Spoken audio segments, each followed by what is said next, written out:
आज 16 ऑगस्ट 2024, 25 जुलै 2024ला महाराष्ट्र शासनानं एक परिपत्रक काढलं, GR काढला। अनुसूचित जातीचे 763 जे PhD संशोधक आहेत यांच्यावर अन्याय करणारा आहे तो। 2.5 वर्षानंतर यांनी GR काढला आणि डेट ऑफ अवॉर्ड लेटरपासून 50% देण्याची त्यांनी घोषणा केली।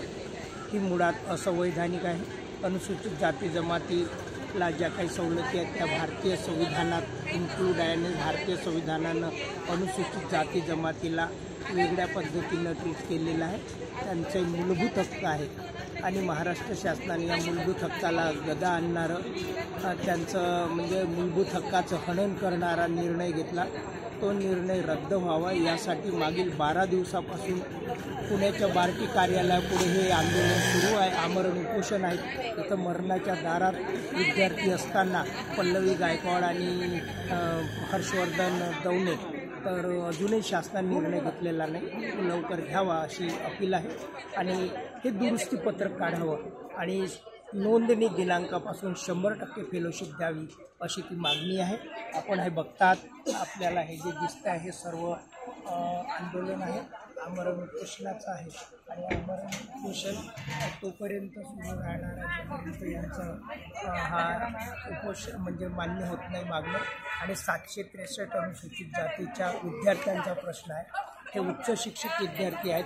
महाराष्ट्र शासन आपण नेहमी म्हणत असतो की हे ब्राह्मणवादी आहे, मनुवादी आहे, संविधान विरोधी आहे आणि ते या प्रकरणावरून असं लक्षात येतं की खरंच हे संविधान विरोधी आहे, मनुवादी आहे, ब्राह्मणवादी आहे।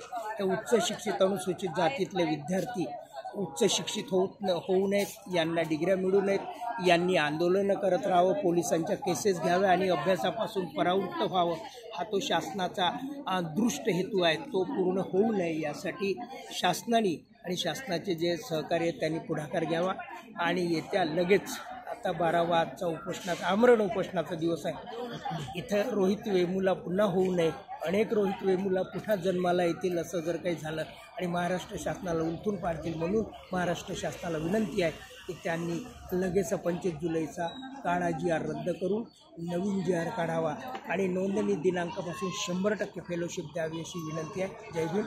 मी एक संशोधक आहे, नागपूर विद्यापीठातला आहे, उत्तम शेवडे एक संशोधक म्हणून। जय भीम, जय भारत।